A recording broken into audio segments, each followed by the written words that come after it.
Selamat sore, selamat berjumpa lagi di channel Mbah TG. Kali ini saya mau membahas tentang kepribadian masa dulu saya. Nah, ini adalah cerita saya. Sebut saja namaku Rosyak, umurku 32 tahun, status masih berjaga. Di kampung sini ada laki-laki seumuran denganku dan dia masih berjaga juga. Sudah pasti dianugerahi nama oleh warga kampung yang bagus dan gelar yang pas dengan keadaan, tapi sungguh sangat menyakitkan bagiku.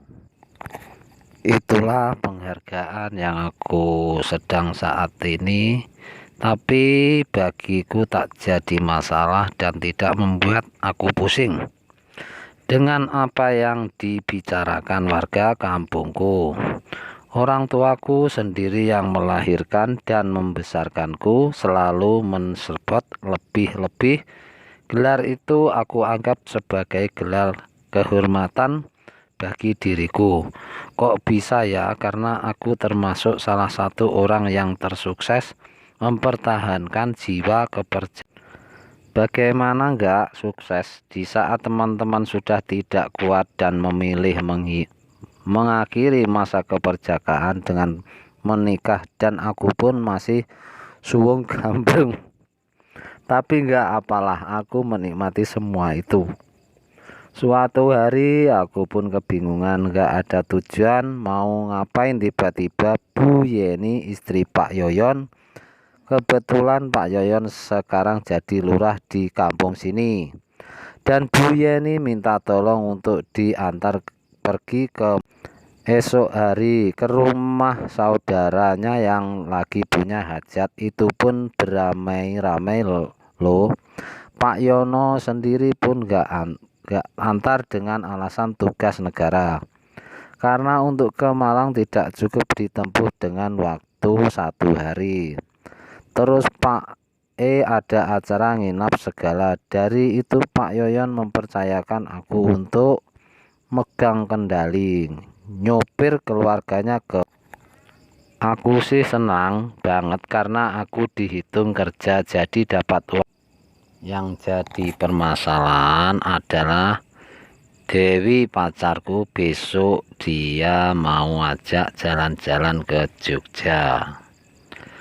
Dan aku pun sudah oke, kalau cuma liburan ke Jogja kan masih bisa ditunda lain waktu, ungkap Bu Yeni setelah aku ucapkan alasan agar aku tidak jadi antar ke Malang.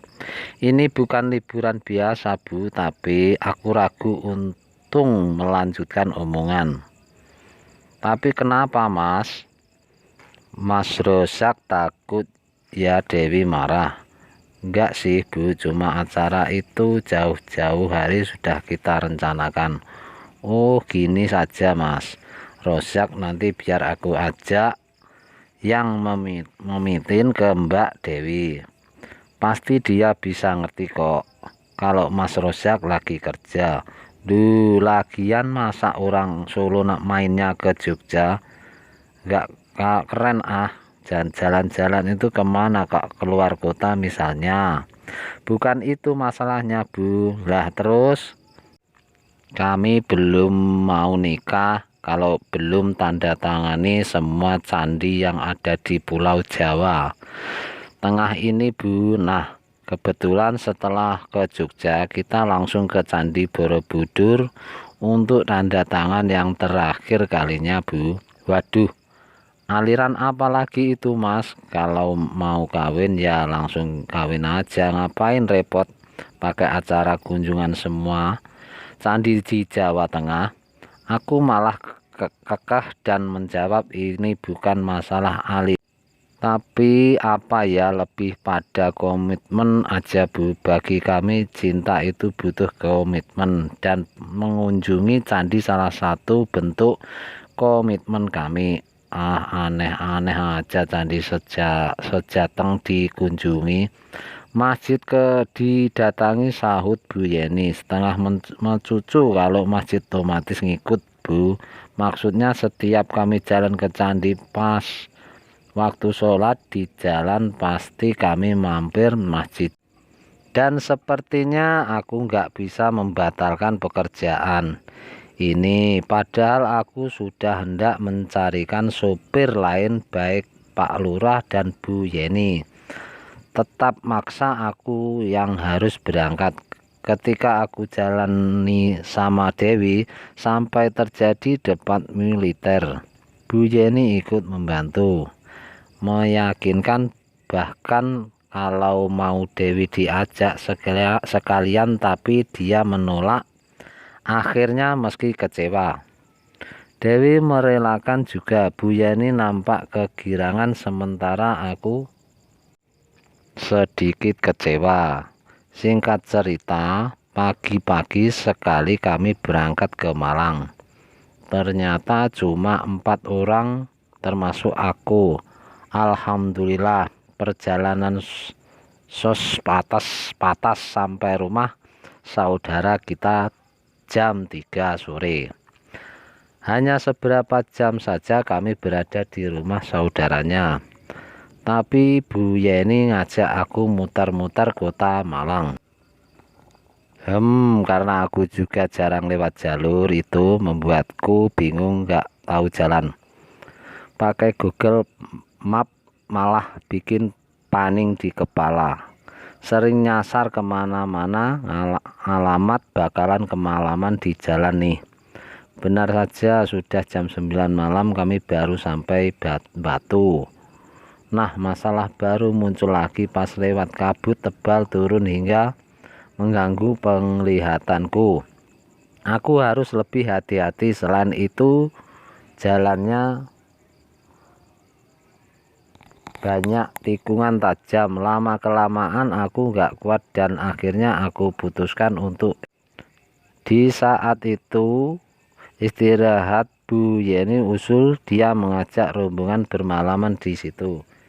Dia yakin kalau dia lanjut jalan pasti aku gak akan kuat, terlebih dengan cuaca yang sangat dingin. Terbukti badanku mulai terasa ngeder, takutnya tubuhku kaku dan gak bisa mengendalikan mobil. Bahaya kan? Menurut wanita ini dari Batu ke Jombang banyak hutannya, takutnya kalau kenapa-napa semua orang sepakat nginap. Kebetulan di daerah situ banyak penginapan. Tentu saja aku girang, memang sebenarnya aku sudah capek sekali. Kalau dipaksa jalan aku nggak mungkin kuat, lebih-lebih keadaan jalan tertutup kabut tebal.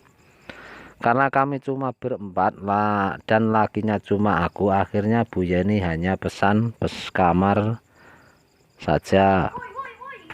Itu sudah cukup, paling juga hanya berapa jam saja tidur dan pagi sudah bangun baru lanjut jalan. Sayang kan kalau ambil banyak kamar, satu kamar untuk 3 orang, satu kamar lagi untuk aku sendiri. Baru kali ini aku lewat tempat ini dan menginap di sini. Suhu dinginnya entah berapa derajat, pokoknya full dinginnya. Hal ini yang membuatku harus sejenak menghangatkan tubuhku dengan menyeruput kopi dan menghisap.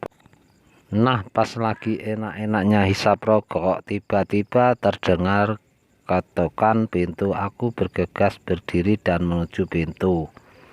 Iya, sebentar, jawabku. Pasti Pak Edi, penjaga penginapan, pikirku. Begitu aku buka pintu, ternyata Bu Yeni yang berdiri di depan pintu, tersenyum sambil bibirnya bergetar kedinginan. Ada apa, Bu? Tanya heranku.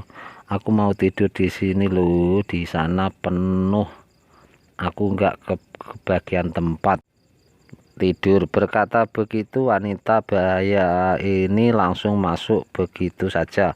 Aku biarkan sambil melotot heran. Kita bukan muhrim loh, Bu, kata nggak sambil bingung. Dalam situasi seperti ini nggak usah mikir muhriman, Mas. Rosak tidur bawah, biar aku tidur di atas. Tapi aku, Pak, Lurah gimana Bu? Aku jadi bingung sendiri. Pak Lurah memang Pak Lurah, kenapa lagi tidur di rumah? Kan maksudku kalau Pak Lurah tahu Ibu tidur sekamar denganku, bagaimana Bu? Gak ada yang tahu dan gak ada yang ngasih. Mereka sudah pada tidur semua, tapi kalau Mas Rozak takut tidur sama ku sana pergi ke kamar sebelah, tidur sama mereka biar